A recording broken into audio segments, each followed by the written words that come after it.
Hello, നമസ്കാരം. நேற்றுக்கு சத்யவான் சாவித்திரி நோன்பாக இருந்தது. எல்லாரும் என்னோடய ஸ்டேட்டஸும் இதுவும் எல்லாம் ஃபோனில் கண்டுட்டு நிறைய பேர் கேட்டிருந்தேன், என்ன சம்பவம், என்னத்துக்காக இது பண்ணியிருக்கேன். அப்போது அதோட காரணம் கொண்டு நான் இன்றைக்கி நோன்போட விசேஷத்தை சொல்கிறேன். சாவித்திரி நோன்பாக்கும் நேற்றுக்கு சாவித்திரி நோன்பு மீன மாதத்தில் கும்ப மாதத்துலேருந்து மீன மாதம் சங்கர்மிக்கிறது நேரத்தில் சாவித்திரி தேவி சத்யவானுக்கு வேண்டிയിട്ട് யமதர்மன்கிட்ட வாக்குவாதம் பண்ணி அவன் യമൻ കൊണ്ടുപോகிற സത്യവാനോട് ഉശിരെ തിരുപ്പി വാങ്ങിയിട്ട് വന്ന കഥയാക്കും സത്യവാൻ സാവിത്രിയോട് കഥ. ഇത് മഹാഭാരതത്തിലെ യുധിഷ്ഠിരനുക്ക് മാർക്കണ്ഡേയ മുനി ചൊല്ലിക്കൊടുക്കறதாക്കും ആയിട്ടാക്കും വറത് இந்த കഥ. ഒരു സ്ത്രീയോട് മനോധൈര്യവും അവളോട് നിശ്ചയദാർഢ്യവും അവൾ എത്രത്തോളം ദേവന്മാരെ അടക്കം അവൾക്ക് നിവൃത്തിയില്ലാതേക്ക് அந்த സ്ത്രീ ചൊല്ലുற കാര്യങ്ങളിൽ എത്തിച്ചു കൊടുക്കരുത് എന്നിട്ടുള്ള அந்த ഒരു ഉദാഹരണത്തിക്ക് വേണ്ടിയിട്ട് அந்த ധൈര്യം പൊണ്ണോട് നിശ്ചയദാർഢ്യവും മനോധൈര്യവും എത്രത്തോളം പെരുസാക്കുന്നുള്ളതൊക്കെയുള്ള ഉദാഹരണമായിട്ടാണ് സാവിത്രിയുടെ കഥയെ ചൊല്ലുക. അപ്പോൾ സാവിത്രി രാജകുമാരിയായിരുന്നത് അവൾ ഒറ്റ പൊണ്ണായിരുന്നത് കൊണ്ട് അവൾക്ക് ഒരു രാജകുമാരനുക്ക് എന്നെല്ലാം പഠിക്കേണ്ടി വരുമോ അത് എല്ലാത്തെയും എല്ലാ പാഠവും അവൾക്ക് പഠിപ്പിച്ചു കൊടുത്തിരുന്നത് അവളുടെ അപ്പ അമ്മ. അവൾ സുന്ദരിയും സുശീലിയും എല്ലാ വിധത്തിലെയും വിദ്യാസമ്പന്നയും എല്ലാം ആനകൊണ്ട് അവൾക്ക് ഏറ്റവും ഒരു രാജകുമാരനെ തേടിയെടുക്കരുതുங்கிறது തങ്ങളാൽ ആകാതെ ചൊല്ലിയിട്ട് അവളെ സ്വന്തமாக നീ പോയി ആരെ ഉന്നോട് മനസ്സുക്ക് പിടിച്ചതോ അവളെ കണ്ടുപിടിച്ചിട്ട് വാ ചൊല്ലിയിട്ട് அப்பா அனுப்புகிறான். அவளையும் கொஞ்சம் சேனையும் அவள் கூட பின்தொடர்ந்து அவள் நாடுனில் எல்லாம் அங்கேயும் பல ஊர்களும் சுற்றி வரான். அவளுக்கு ഒരാളെയും அந்த ഓരോ നാട്ടിൽ പോയിട്ടും അവൾ ഓരോരുത്തരെയും പരിചയപ്പെടുത്തിയും ഏത് നാട്ടിൽ പോനാലും അവൾക്ക് അங்கொന്നും അവൾക്ക് മനസ്സുക്ക് പിടിച്ച മാതിരി ഒരാളെ അവൾക്ക് കണ്ടുപിടിക്കാൻ முடியலை. ഉടനെ തിരുമ്പി നമ്മളോട് രാജ്യത്തേക്ക് വരലാന്ന് അവൾ തിരുമ്പി വന്നിട്ട് காட்டுக்கூடியாக்கும் வந்துட்டுருந்தா அந்த காட்டில் வச்சுட்டு ஒரு சிங்கம் அவளை இது ஆக்கிரமிக்கிறது. அந்த ஆக்கிரமிக்க வர சிங்கத்தை கண்டுட்டு பாக்கி அவளோட சேனைகளெல்லாம் பயந்து நடுங்கி விட்டான். அவளுக்கு அவளை அந்த சிங்கத்திட்டேருந்து ரட்சிக்க முடியலை. இப்போ இவளோட அந்த சப்தம் கேட்டுட்டு பயம் எல்லாரோடும் லகளையும் பகலவும் கேட்டுட்டு ஓடி வந்த அந்த காட்டில் இருந்த ஒரு ஆசிரமவாசியாக்கும் சத்யவான். அவன் வந்துட்டு தைரியமாக அந்த சிங்கத்திட்டேருந்து சாவித்திரியை ரட்சிப்பான். அவனோட தைரியமும் அவனோட அழகும் அவனோட அந்த வீரமும் எல்லாம் கண்டுட்டு சாவித்திரிக்கு அவனை பயங்கரமாக இஷ்டமாகும். அப்போ அவன் கூட அந்த நிமிஷமே அவனுக்கும் அவளுக்கும் அந்த இஷ்டம் பரஸ்பர ஸ்நேகம் வந்துவிடும். அவள் ஊருக்கு போயிட்டு அவளோட அப்பாட்ட சொல்லுவாள், இந்த மாதிரி இந்த காட்டில் ஒரு ஆசிரமவாசியான சத்யவான்கிறவனையாக்கும் நான் தெரிஞ்செடுத்திருக்கேன், என்னோட ഭർത്താവായിട്ട് അവനെ കല്യാണം பண்ணித்தாங்கன்னு. അവൾക്ക് ഭയങ്കര സങ്കടമാകും. ഒടുവിൽ പോയിട്ട് അവൾ ഇത് பண்ணினது തിരഞ്ഞെടുത്തത് ഒരു ആശ്രമവാസിയാക്കുമേ, ഒരു കാട്ടിലിരിക്കുന്ന ഒരു ആശ്രമവാസിയാക്കുമേ അവൾ ജോഡിയായിട്ട് തിരഞ്ഞെടുത്താന്നുണ്ട്. സങ്കടം വരുന്നാലും അവൾ ചൊന്ന വാക്കല്ലവാ, അവൾ ആരെ ഇഷ്ടമാക്കും എന്ന് ചൊല്ലിയിട്ട് പറയാളോ അവളെ കല്യാണം பண்ணி കൊടുക്കണമെന്ന്. ശരിയെന്ന് അവൾക്ക് വേണ്ടിയിട്ട് തയ്യാറ് പണ്ടത്തേക്കും നാരദമുനി അങ്ങ് എത്തുക. വിവരം കേട്ടിട്ട് നാരദമുനി ചൊല്ലുക, അവൻ ആശ്രമവാസിയായിരുന്നാലും അവനൊരു രാജകുമാരനാക്കും. പക്ഷേ அந்த രാജ അവനോട് അപ്പാക്ക് വൃദ്ധനാന കൊണ്ടും കണ്ണ് കാണാത്ത കൊണ്ടും അവനെ രാജ്യത്തിൽ വെളിയിലാക്കിയിട്ട് ബാക്കി ശത്രു രാജ്യം അവനോട് രാജ്യത്തെ പിടിച്ചെടുത്തിരിക്കുന്നതാക്കും. അതിനാൽ അത് ബാധകമില്ലേ. പക്ഷേ അവനോട് ആയുസ് കമ്മിയാക്കും. ശരിക്കും ചിലപ്പോൾ ഇന്നത്തെ ഒരു വർഷം തന്നെ അവനോട് ആയുസ് ഇരിക്കും. അപ്പോൾ அப்படி ஒரு അല്പായുസിയെ അവൾക്ക് കല്യാണം பண்ணி കൊടുക്കണ്ടാന്ന്. അതോടുകൂടിയിട്ട് ഭയങ്കര സങ്കടമാകും വാപ്പാമ്മക്ക് സാവിത്രിയോട്. പക്ഷെ സാവിത്രി ഇതിൽ ഉറച്ചു നിൽപ്പൾ, ഞാൻ അവനെ മനസ്സുകൊണ്ട് വരിച്ചാച്ച് എനിക്ക് അവനത വേണം. അപ്പോൾ നാരദരൊടുവിൽ അവളോട് എന്താ ഉറച്ച തീരുമാനത്തെ കേട്ടിട്ട് ചൊല്ലുക, ശരി ഉനക്കൊരു ഉപായം ചൊല്ലിത്തരേൻ, நீ தேவியை அம்பிகையை பூஜிச்சுண்டு விரதம் இரு. இன்னையிலேருந்து ஒரு வருஷத்துக்கு நீ இந்த விரதம் இருக்கணும்.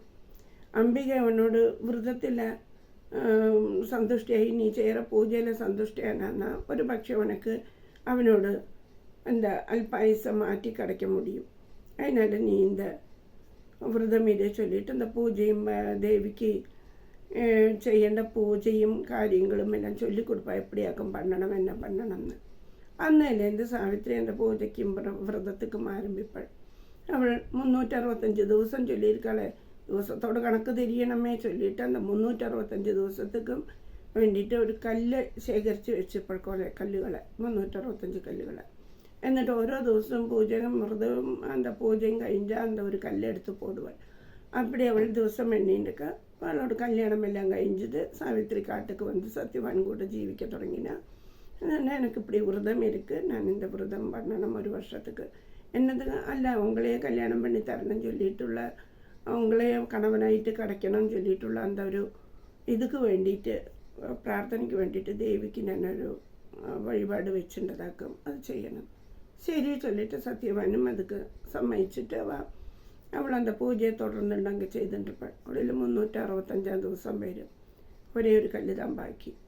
അപ്പോൾ ദിവസം അവൻ കാട്ടുക്ക് വിറക് ശേഖരിക്കാൻ പോവ പതിവുണ്ട്. அந்த பதிவில் இன்னைக்கு அவளும் கூட இறங்குவள். ஆகாரமும் வெள்ளവും எல்லாத்தையும் பொதிஞ்சு கட்டி எடுத்துட்டு நானும் உங்கள் கூட வரேன். இன்னும் பதிவில்லாக்கி கேட்பேன். இல்லை எனக்கு வரணும் உங்கள் கூட വരും, ഞാനും പറയുന്നു. ശരിയെന്ന് കൂട്ടിയിട്ട് പോകാൻ ഒന്നും കേൾക്കാത്തവളല്ലോ അവൾ രാജകുമാരിയാക്കുമേ. അവളുടെ ഭയങ്കര ഇഷ്ടവും സ്നേഹവും എല്ലാം എന്നോട് ശരി വാ ചൊല്ലിയിട്ട് അവളെയും കൂട്ടിയിട്ട് പോയി அங்கே போய் கொஞ்ச நேரம் மாறத்துக்குள்ளேயுமே இவளுக்கு தெரியும் அவன் இவளுக்கு மனசு கடக்கடான்னு அடிச்சுட்டே இருக்குது, ரொம்ப பதப்பதப்பாக இருக்குது. அவன் பெട്ടെന്ന് விறகு வெட்டுற இடத்துலன்னு சொல்லி எனக்கு இன்னும் ரொம்ப தலை சுத்துறது க்ஷீணமாக இருக்குது. சரி வந்து ரெஸ்ட் எடுங்கோ படுத்துங்கன்னு அவளுக்கு தெரிஞ்சு கொடுத்து சமயம் எடுத்தாச்சுன்னு அவன் வந்துட்டு அவன் மடியில் படுத்துட்டும் கொஞ்ச நேரத்துக்குள்ளே യമധർമ്മരാജാ വരാൻ. സർവവിഭൂഷണത്തിനായിട്ട് ധർമ്മദേവൻ இப்படி வருது. இப்போ சாதாரணமான ஆட்காருக்கு ஆருக்கும் அவரை கண்ணில் காணாது. சாதாரணமாக அவர் நேரிட்டு வரவும் மாட்டார், தூதமாரை தான் அனுப்புவார். പക്ഷേ സത്യവാനോണ്ട് സാവിത്രി ഇത്രയും പൂജ പണി அந்த தேவியை പരദേവിയെ അത്രയും പൂജ പണി വ്രതം இருக்கிற ഒരു ഇത്രയും ഇതായിട്ടുള്ള പതിവ്രതയായിട്ടിരിக்கிற அந்த അവളനെ കൊണ്ടും അവൾക്ക് അത് കണ്ണുക്ക് നേരെ കാണാൻ പറ്റിയിട്ട് അവരെ നേരിട്ട് വരാർ അവരെ നേരെ കാണാൻ പറ്റിയിട്ട്. അപ്പോൾ അവൾ കയ്യെ കൂപ്പി അവരെ തുടരാൻ അവർ മര്യാദ എന്താ ഇതൊക്കെ അവളെ ആശീർവദിച്ചിട്ട് സത്യവാനോട് ഉശിരിയും കൊണ്ട് പോരാം. ഉശിരിയും കൊണ്ട് പുറത്ത പിന്നാലെ ആര് വരാൻ എന്നെ തുടർന്നുണ്ടെന്ന് പാക്കർത്തുണ്ട്. സാവിത്രി എൻ്റെ തൊഴുകയോട് അവരോട് പിന്നോടെ വരാർ. അപ്പോൾ இன்னும் நீயே பின்னோட வராய், உன்னோட சமயம் ஆயிட்டில்லையே, சத்யவானோட சமயம் ஆச்சு, நான் கொண்டு போகிறேன், நீ எல்லாம் என் கூட வரப்படாது சொன்னேன். இல்லை என்னோட நான் ஒரு பதிவிரதையாக்கும், என்னோட கணவன் எங்கே போகிறானோ என்னோட ஹஸ்பண்ட் எங்கே போகிறாளோ அவங்க கூட நான் போவேன், நானும் வருவேன்னு சொல்லுவேன். அப்போ இல்லை நீ வர முடியாது, உனக்கு என்ன வரம் வேணுமோ அதை நான் தரேன், இந்த வரத்தை வாங்கிட்டு ஆசீர்வாதம் வாங்கிட்டு நீ திருப்பி போயிடு, என்ன வரம் வேணும் கேளு. അപ്പോൾ അവൾ ചൊല്ലുവൾ എന്നോട് മാമനാർ മാമിയാർ അന്ധരായിട്ട് കണ്ണ് കാണാതൊക്കെ இந்த ஆசிரமத்தில் கஷ்டப்பட்டுருக்கான், அவரோட ஒரே பிள்ளையாக்கு நீங்கள் கொண்டு போகிறேன், அவளுக்கு காய்ச்ச சக்தி கிடைக்கணும், அவளுக்கு നഷ്ടപ്പെട്ട രാജ്യം കിടക്കണം. തീർച്ചയായിട്ടും അവൾക്ക് നഷ്ടപ്പെട്ട രാജ്യം കിടക്കും, അവൾക്ക് കണ്ണും കാണാൻ തുടങ്ങും, നീ പോയിട്ട് വാ. പിന്നെയും യമൻ പുറത്ത് ഇവൾ പിന്നോടെ പോറാം. അതുകൊണ്ട് இன்னும்மா நான் சொல்லியாச்சு, நீ பின்னோட வரப்படாது, இந்த வழியிலெல்லாம் நீ வரப்படாதுன்னு, பின்ன ஏன் நீ வராய்? இல்லை நான் கூட வருவேன், என்னோட இவன் போகிற சத்தியவான் எங்கே போகிறானோ அங்கே கூட வருவேன். அப்போ சரி உனக்கு வேறு ஒரு வரம் கூடி தரேன், அதை வாங்கிட்டு நீ போ. என்ன வரம் வேணும்? என்னோட அப்பா அம்மாவுக்கு வாரிசே இல்லை, நான் ஒற்றை பொண்ணாக்கும். അപ്പോൾ അവളോട് നാട്ടുക്ക് അവൾക്ക് ഒരു വാരിസായിട്ട് അവൾക്ക് ഒരു ആൺകുഴന്ത വേണം. അതും തരേ, ഉന്നോட அப்பா அம்மாவுக்கு ஒரு ஆண்குழந்தை நாட்டுக்கு வாரிசாയിട്ട് ஒரு ஆண்குழந்தை கிடைக்கும். நீ போ சொல்லிட்டு பின்னையும் യമൻ போகிறான். கொஞ்சம் കഴിഞ്ഞ് பார்த்துன்னா பின்னோட சாவித்திரியும் இருக்கான். அம்மா இதுக்கு மேலே நீ வர முடியாது, நான் என்னோட இந்த பரலோகத்துக்கு எத்துறதுக்கு ஆயாச்சு, நீ இங்கெல்லாம் வர முடியாது, மனுஷாளுக்கு உள்ளே கிடக்க முடியாது, ஆத்மாக்களுக்கு தான் உள்ளே போக முடியும், அதுകൊണ്ട് நீ திரும்பி போயிடு, இல்லை நான் உங்களை கூட தான் வருவேன். அப்போ ஒரே ஒரு வரம் இனி உனக்கு தரேன், என்ன வரம் வேணுனாலும் கேளு, என்ன வேணுனாலும் தரேன், ഞാൻ എന്നെ കേട്ടാലും നിങ്ങൾ തരുവേള, തീർച്ചയായിട്ടും നീ എന്നെ കേട്ടാലും ഞാൻ തരാം. ഞാൻ ശരി, എന്നാൽ எனக்கு தீர்க்கமாங்கல்ய சௌபாகியம் தரணும், கூடவே என்னோட மாமனார் மாமியாருக்கு அவளோட நாட்டுக்கு வாரிசாയിട്ട് எனக்கு குழந்தையும் புத்திரபாகியமும் தரணும். തീർച്ചയായിട്ടും നീ ദീർഘസുമംഗലിயாக இருப்பாய், உனக்கு புத்திரபாகியம் கிடைக்கும், நீ போயிட்டு வா. என்னோட ஜோலியை நீ பங்கப்படுத்தாத, நீ போயிட்டு வா. அவள் போகாக்கி நிற்கிறேன், என்னம்மா நிற்கிறேன், பகவானே நீங்கள் சொன்ன வாக்கு തെറ്റപ്പെടാതെ ഞാനൊരു പതിവ്രതയാക്കും. നിങ്ങൾ ദീർഘസുമംഗലി ഭവ சொன்னேன், ஆம்படையன் இல்லாதக்கு நான் எப்படி சுமங்கலியாக இருப்பேன், புத்திரபாகியம் கிடைக்கும் சொன்னேன், என்னோட ஆம்படையன் இல்லாதக்கு எனக்கு எப்படி புத்திரபாகியம் கிடைக்கும், நீங்களே தந்த வரமல்லவா, அது பலிக்காதா, பொய் வரமா தந்தேன், அப்போ உங்களோட வாக்கு பாலிக்கணுமே, அதனால நீங்கள் என்னோட ஆம்படையனை எனக்கு திருப்பி தரணும், என்னோட பதிவிரத இதை பங்கப்படுத்தப்படாது. യമനുക്ക് വാക്കുകളില്ലേ, അവൻ സ്തബ്ധനായിട്ടാണ്. நானே வரம் கொடுத்து நானே இது பண்ணிட்டேனே, இனி எப்படி அதை வரத்தை திருப்பி எடுக்க முடியாது, கொடுத்த வரம் வாக்கு தான். வர கஜேந்திரமில்லாக்கி சத்யவானோட உசிரை சாவித்திரி கையில் திருப்பி கொடுப்பேன். சாவித்திரியோட ஓடி திரும்பி வருவாள். திரும்பி வந்து அங்கே காட்டில் அவனை படுத்துக்க போட்ட மரத்துங்க ஓடி வந்து அவனோட தலையை எடுத்து மடியில் வச்சுருந்தா தூக்கத்திலேருந்து எழுந்திருக்கிற மாதிரி அவனை எழுந்திருந்து வருவேன். அதோட என்னாச்சுமா, எனக்கு ரொம்ப க்ஷீணமாயிட்டு நான் தூங்கி விட்டேன், என்னதான் பயந்துண்டியா நீ? இல்லை நான் பயந்துக்கலை, வாங்கோ ஆகாரத்தை കഴിച്ചിട്ട് നമ്മൾ ആத்துக்கு திரும்பி போகணும், ஆசிரமத்துக்கு திரும்பி போகலான்னுட்டு போவேன். ഭഗവാനോട് ധർമ്മദേവനോട് വരത്താൽ അവൾക്ക് மீண்ட രാജ്യം கிடைக்கும், അവളോட அப்பா அம்மாவுக்கு ஆண் குழந்தை பிறக்கும், தீர்காயுசோடு ஒரு தீர்க்க சுமங்கலியாயிட்டு சாவித்திரி പിന്നെ சந்தோஷமாயிருப்பாள். இந்த இது கும்பமாசத்துலேருந்து மீன மாதத்துக்கு வர அந்த சங்கிரம நேரத்திலேயாக்கும் இந்த சம்பவம் நடந்தது.